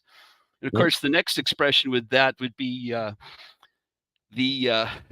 a guy named Steve Ripley that had a Ripley guitar. I saw him demo it, and then he sold one to Eddie Van Halen, and that was one where he exploited a Bartolini 6-channel pickup that would go in the bridge position. He built a Telecaster with 6 pan pots, so each string could be panned in the stereo left-right spectrum uniquely. So if you put on headphones and you strum that guitar, you'd hear on the far left the low E, and then the A, and then the D, and the G. That's crazy. And so it's like, whoa. So almost the 80s. But that was all done in the 80s, but it was also available in the VG8. So when people say, why would I want a VG8 versus a MIDI guitar?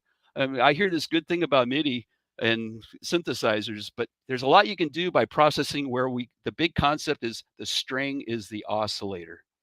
So when the string is the oscillator. Hey, 6 oscillators. There's your 6 oscillators. That's Thank you your for channel. back to my point. Because through physics, what a guitar does is move the string through a spring mechanism, through a spring, kind of a spring mechanism. Like you stretch a metal and the metal wants to go back, but because of its own mass, it will go past 0 point and then back through 0 point and smaller, like a pendulum. Correct. Right? Correct. If we I assume, and please correct me because I'm sure I'm going to be partially wrong. If we made a graph of that movement, it would be extremely similar to a sine wave. Exactly. Yeah. In fact, I have there's a couple of different analysis, but we'll We talk agree about here? that. Yeah, We go agree ahead. here? So Keep going. Yeah. naturally, by physics, a guitar string would produce a sine wave. Each string, a sine wave. Okay? Correct. Correct. This will be very significant later on, and I'm looking at the time probably on a later show. But the first modification to the sound of the guitar, we just talked about it, was the fuzz box. The fuzz box was an artificial clipper. Basically, you got your very nice, even and soothing and very mellow sine wave. And this box comes and says, okay, this very nice dome, I don't like it. I'm going to chop it off and Sure. make it a Square wave. square wave. Yeah. In fact, there's a Hello. argument to be made for, Peter Frampton when he's recording studio stuff in the guitar player interviews. He'd say, "What do you use to record?" And likewise, I'm thinking the Layla record, Eric Mm-hmm. Clapton, Dwayne Allman. What are those Mm-hmm. amplifiers they're using there? 5-watt Fender Champ amplifiers. Crank to 10, put On a Les 11. crank them all the way you want, but because of that little tiny speaker, which is overextending and clipping, giving you square waves. And a lot of it, the characteristic of that is the fact that because it's got a under valued power supply that doesn't have Mm-hmm. enough current behind it, it's a starved power supply. And when you get starved power supply, you get distortion. But what type of distortion? You get a soft kind of a distortion where it feels like you're squeezing a tube of toothpaste. You got immediate feedback for what you're doing. So if you hit a Pete Townsend power chord into that 5 Mm-hmm. watt tube amp, you can Mm-hmm. hear the thing going, I can't deliver, where it's like, ugh. But then as you let the note ring out for 30 seconds, it has a bloom to it, like a Mm-hmm. compressor that is, or a compressor limiter that says, Exactly. "Oh, I'm finally restoring my electrolytic capacitors, my power supply that was starved Mm-hmm. after I hit that big blat. I'm now Mm-hmm. recovering." And during the recovery, you now have this amazing kind of a bloom, which is kind of early compressors or optically simulating that starved current situation you get with an under wattage tube amp. And that becomes a beneficial thing for vocals and microphones. Well, FM radio would be the first people to use exploit a compressor because they want it to be a very loud signal, else they don't transmit. So anyway, Because sorry, it's the only second I put my eyes on the chat, yeah, I found something that I think is worth mentioning, because there's one of the spirits of this community, Six Oscillators of this show, is trying to eradicate misconceptions. Okay, so in that spirit alone, there's no ill will in this. Wagyu, I'm gonna show you a comment. yeah, and I have a direct answer to that. But go ahead, read. Let's listen to Eddie what Van he Halen said. famously told everyone on the radio that he turned up the volts on his Variac to get the sound of his amp. Of course, lots of kids blew their amps up copying him. Good. This Okay, is mistold. A, Eddie Van Halen never turned up the volts, he turned them down. So he correct. starved even more the power amplifier. Yeah, Also, and now I'm paraphrasing um, Mr. Dave Friedman from Friedman Amplification, because he was in contact with Mr. Eddie Van Halen, and he even worked on his amplifiers. I saw Eddie Van Halen at Gazzari's in 1976. When I hit LA in 76, in Mhm. my own immature 21, I said, "Well, I must be the hottest guitar player because I'm seeing live as crap guitar Mhm. players." Until I saw Mhm. Eddie Van Halen at Gazzari's in 1976. And when I Mhm. saw Van Halen, they were just at that time doing all covers. They were the best Aerosmith cover band I'd ever seen. And Eddie was playing his Ibanez Destroyer Explorer copy, and he Yeah. wasn't doing any tapping at all, but Yeah. he was using a Marshall head with a Variac at 85 volts, and he made Mismatched tubes. mismatch. Oh, and he had pulled. It was, I think it was a 100-watt head, but you had yanked out. There's 2 tubes, so if you pull out the extreme tubes, only the 2 tubes in the middle are working. So it's essentially 50 watts. So he's cutting down that decibel level. But by running on 85 volts, it means he's got a starved power supply that's compressing. It's giving him this squeezy distortion I've that been we like as a guitar I've player. been told it's not really 100 to 50, it's more like 100 to 80. Well, anyway, Removing the tubes. The yeah. But when unmatched and yeah, unbiased tubes with a yeah. starved power amplifier. Okay? Well, with a So the kids, Marshall 100-watt head, if you put it on a bench, you probably get 88 watts out of it. You yank out 2 tubes, you essentially got about 44 60. watts.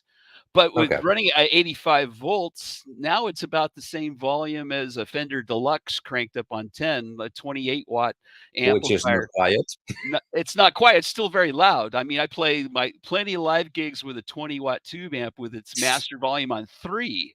It could be Yes. much louder, but I would overpower the room. It's unreal. And you think, Yes. in fact, that's the biggest problem you have is the V guitar guys, the Guitar-Synth guys. How do I get my Fractal FM3 to compete with the guy? I got a clown over here with a 20-watt deluxe reverb sounding way better than I am with my $2,000 Fractal. And what's going on here? Well, you find out that an open back guitar cabinet is just as loud behind it as it is in front of it.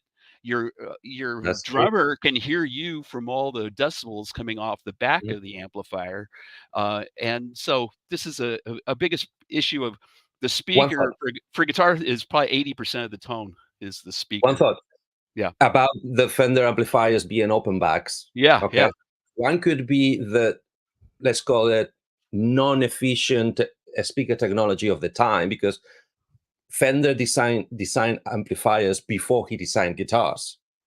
He was building amplifiers way yeah. before he designed the guitar, right? So, and that, in fact, that was his forte. He was an electronics engineer, not a guitar player at all, Correct. right? Well, he used the best materials available at the time. Also, and he was on the Yeah. right area of America to get those materials. But also, could it be, and this is just me wondering, the opting for the open back instead of closed back, the fact that, as you said, many times the whole PA of the whole rock and roll band was one amplifier because that's all they could afford, with 3 inputs, up to 6 inputs. I've seen some Fenders, right? And Right. since that's the PA, they needed to put it forward on stage. So Yeah. being the open back almost omnidirectional, they still could have a monitoring system behind True. the speaker. True. This could have been one factor on top of it. So Wagyu, yes, Eddie Van Halen messed around. He was a tinkerer. He liked to poke the screwdriver, not even knowing what the heck he was doing, on Dave Friedman's words. Okay. Mhm.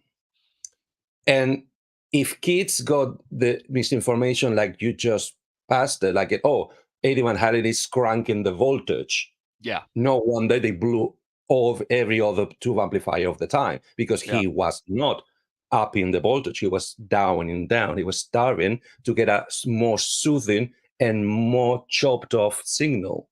Exactly. Yeah. In fact, But thank you very much if for the comment.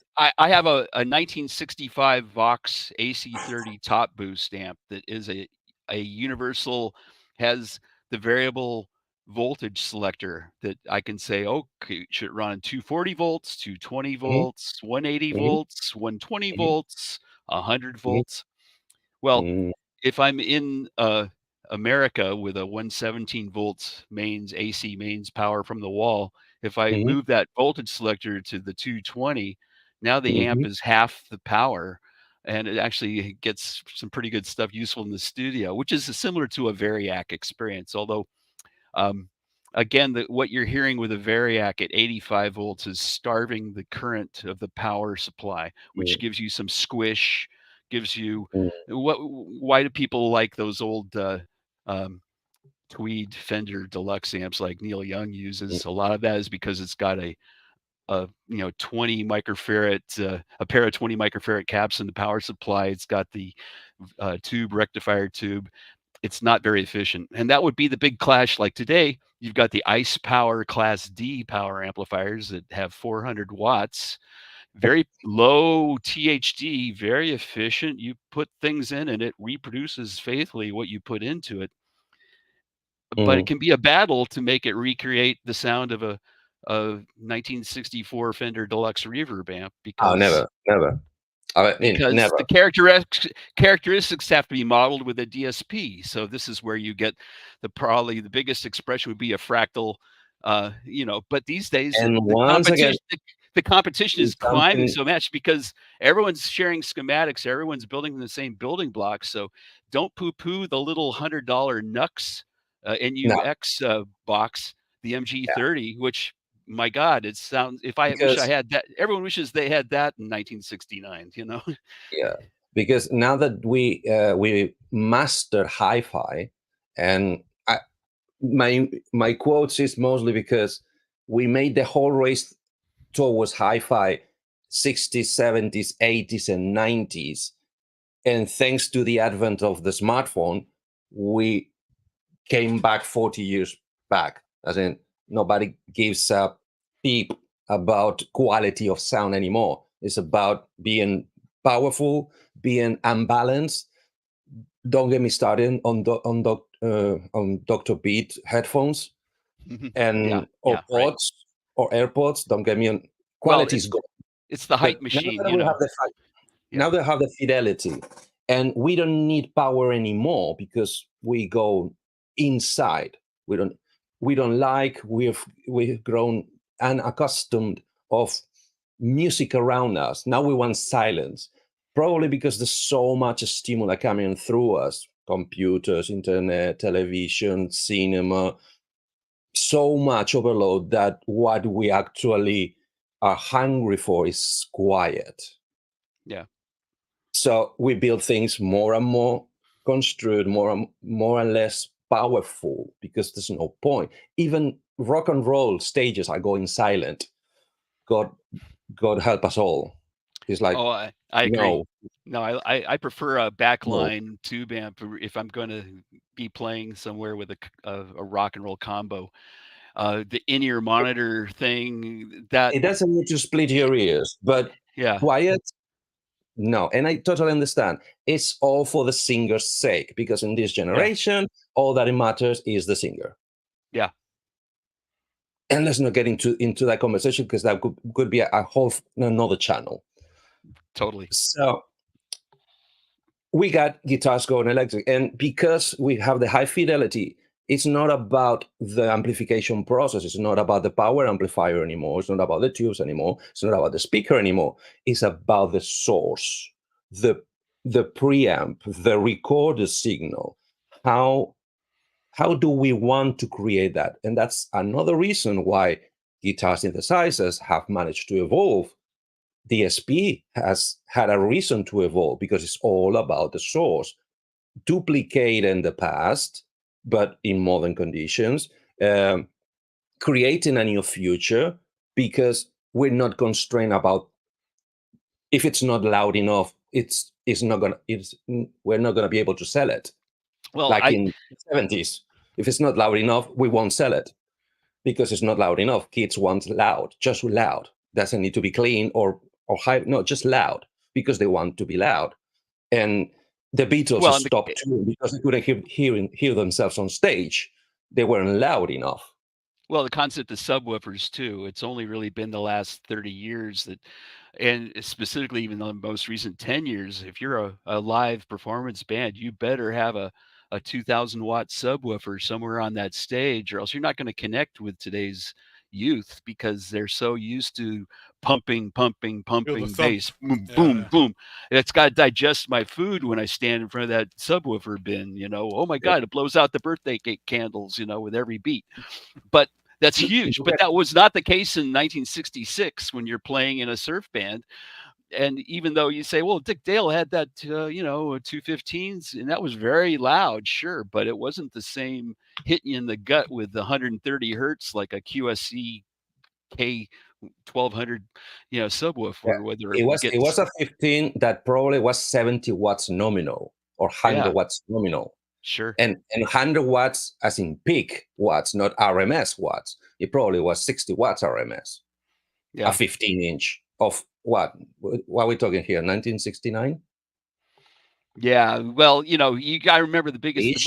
most popular PA in 1969 was the Shure Vocal Master, which was two columns full of 6x9 speakers, like car radio speakers.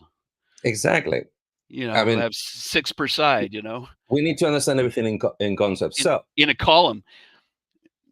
It was similar to those Fender speaker columns you see in the Beatles Let It Be Blu-ray DVD that came out last year. mhm, You can see they're in the studio where they were playing it. Oh, how they're hearing their vocals? Well, they use those little PA columns, and that was mhm. Fender's version of the Shure Vocal Master. It was A only a 100 noise. 100-watt PA with just a bunch of car speakers inside it, but that was all you had, and it's really for vocal. And they didn't Yeah, care about flat different. response from 20 hertz to 20K. They just said the vocal range, well, 6K, as long as we cover between say 1500 to maybe 6K, we're happy. Yep. And Hey, in but high school, I anyway, made a home system with car speakers. So yeah, sure, Well, but careful. go Even ahead. nowadays in 2024, Yeah, if you try that, make a home hi-fi with car speakers, A, the neighbors are gonna call the cops on you. yeah, And B, you are gonna invalidate your insurance for your windows. yeah, I just saw on a TikTok video a subwoofer speaker, 3,000 watts RMS, sure, yeah, yeah, 6,000 watts peak yeah. Well, on that's a common. 12-inch. Yeah, exactly. Well, my band uses the QSC K 1200 subwoofer. It's a 12-inch subwoofer, but it's 2,000 watts, well, the hardcore and guys it's have those big polypropylene cones, so they just yeah. You got to remember, the subwoofer speaker does not have to reproduce 6K. It only has yeah. to concentrate Uh, on everything below 200 hertz, and uh, which it does well, well. yeah, typically 100 to 20.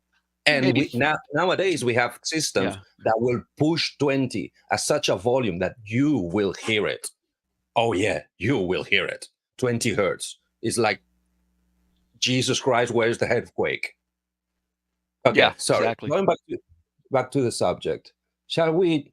Because we don't have much time. I'm trying to appreciate not to You keep you ask me the too long. time, I'll tell you how to build a watch. That's my complaint. And I apologize if I've been talking too long or anything, and if anyone No, else wants please to never, talk. please never. That's the reason why we're here. We're trying to help people understand from both ends, from the keyboards and from the guitar end, to understand why these two were this world in the middle where guitar and synthesizers collide dun, da, da, da, uh, has a reason to be. And we are gonna, at least I am, and probably you are, and Synthetic probably will buy it, gonna push for this technology to improve and finally break the final barriers. Shall we just, on a as succinct as we manage, talk about modern technology, what it's out there, and what can you expect in 2024 if you're interested on playing guitars on your synthesizer or playing synthesizers on your guitar or whatever point in between. Shall we try that? Well, In I had a this quick last, question for Steve. Does he yes, go for think it. the current level that we're at is good enough, or do we still have a hell of a long way to go for the guitar synth to be, good? Well, like they say, there's an old adage: if you want true innovation, you have to wait for the last generation to die. Yeah. So Wow. anytime there's been an epoch changing revolution in technology, it's usually because the gatekeepers of the old man that said, I'll never fly, a helicopter will Yeah. never fly. Well, Well, so we you had gotta wait. Y2K. We don't need 4 digits in the date. So Yeah, exactly. The old computer guys with green screen. We have no need for color in business. Just give me a green screen. Right. So, Yeah. but I like to think I'll live long. I've luck of the draw. I've become the old man, but I still think of there's a I have the benefit that my parents would allow me to play guitar with, basically a Marshall stack in my bedroom with a Les Paul at Woodstock Wow. volume, where I instantly learned I better manage the strings because I got feedback everywhere. So I learned to palm mute. And Oh yeah. nowadays when you see, you know, Paul Kossoff in Free 1970 Glastonbury Festival, and you realize the way he plays guitar is very much the way I was playing in Chicago suburbs in that same era. And it's a strange thing. It's like things I self-discovered. I realized, oh, this is the secret inner sanctum stuff you need to know to play loud rock and roll into a Marshall. And we talk about open back. Well, to me, a closed back Marshall stack just sounds grand if you're standing in front of it, but the point is, you have to worry about string control and management. But I'm saying that everything between the string to the speaker to the room, the venue, is all part of the equation for The your cable. sound. And anytime you separate that from a guy as old as me who has experience of that, I know that, well, where are we playing? You're playing the outdoor concert on the stage. Well, then I better figure out a way to get a little bit of space and maybe some reverb and pray it's not a windy day, because that's going to impact the sound 100 feet off the stage. Because if it's a windy day or it's a moving variable day, well, it's going to be terrible. Whereas conversely, if I'm in a gymnasium where if I clap my fingers and it takes me 20 seconds before I don't hear an echo coming back at me, I'm going to be fighting an echo the whole time. But some of that is all part of the tone you want. I mean, we used to get the best acoustic guitar tracks recorded in a 12-story stairwell in a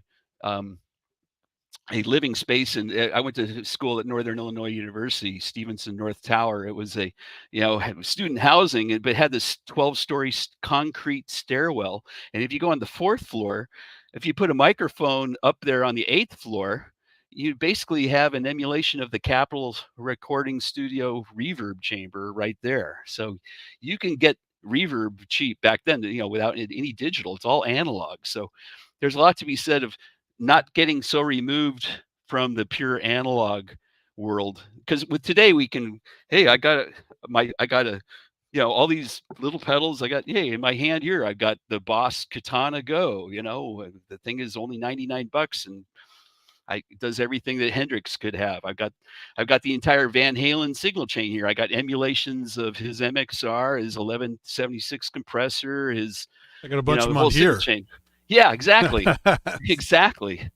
So my point is, we've got, if you're a 20-year-old guitar player, sometimes your only perspective is plugging into the DSP signal generator and whatever I hear mixed with my MP3 from YouTube or from my own creation. But I'm going to distribute everything on SoundCloud or download to Apple iTunes, and it's going to just be heard on little $30 headphones or something. And very few people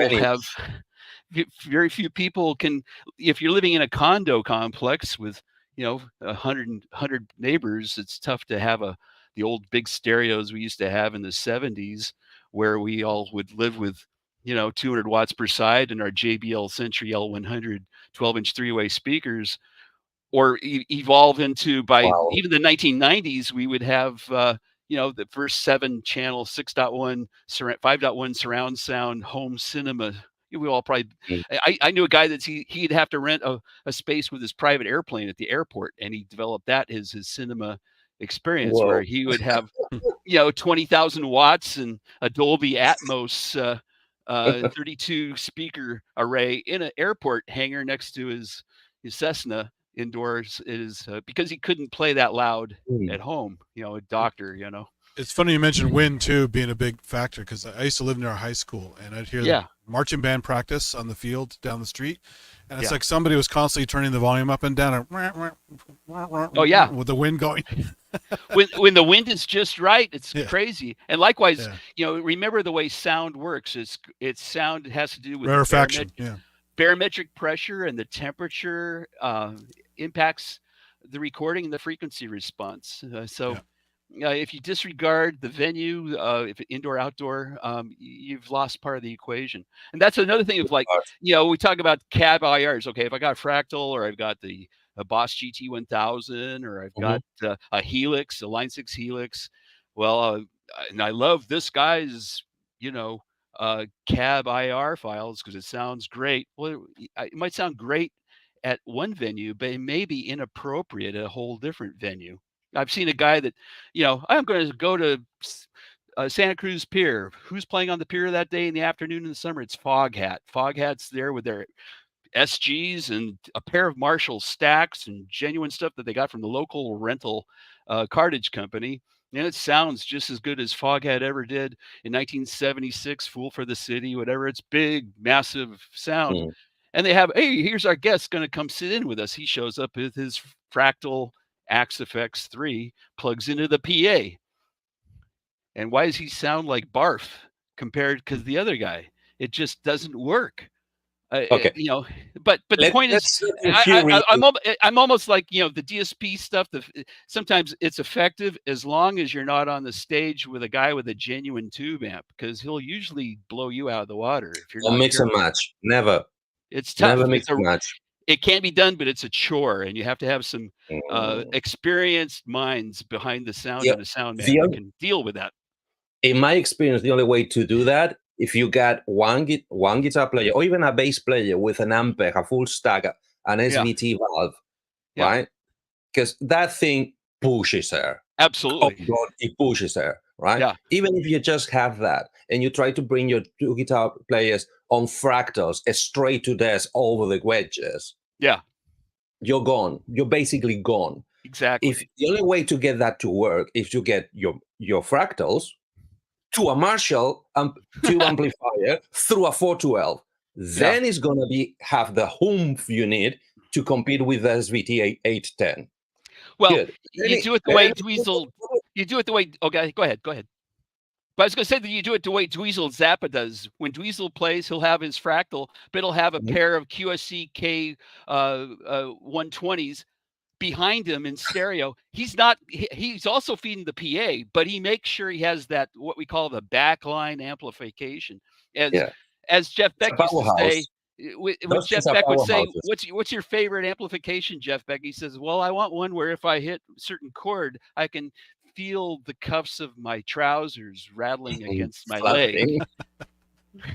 That's the one. Yeah. And you don't get that with in-ear monitors, Just trying to be respectful of your time and the time of your viewers. Everybody else, I We're hope we do it again. Trying to push it as often as you want, as soon as next month, every first Friday of every month, we will be here. 11 p.m. UK, which is what time in your in West Coast? 3 p.m. Pacific. 3 p.m. Yeah, 3 p.m. 3 p.m. And what about on the other coast? That would be what? 6 p.m. in New York. Yeah. 6 East p.m. Coast, 6 p.m. 3, 6, 3. Yeah, I think it's 5 p.m. in Chicago. Cool. As I said, you're more than welcome. Please come back as soon as you want, as often as you want. You will have your homies here. You're in between friends, and perhaps next time I can be a little more prepared, and I will have a mixer where maybe I could say, "Oh, here, let me demonstrate this V guitar versus MIDI guitar," because I've got the tools and we'll plumb them in with the mixer. Let's not burn all the ships on the first go. Baby steps. And in that spirit, let me show you. Sorry, Wagyu, you have this bad habit of making the best points in the chat always. That's why I'm picking on you. Not because I hate you. I love you, man. All right? Sure. It's because this is a very good point. Okay. So he's saying, you got a guitar, install a Roland pickup, synth box. What's an alternative? Well, Basically, he's asking the question I'd say it you really haven't depends answered on today. the most Simple. accessible for most people is going to be get the demo of Good. yeah, He's making the question. He'll yeah, get his answer on the next show perfect. because we'll Okay, run out of time. The cliffhanger. Okay.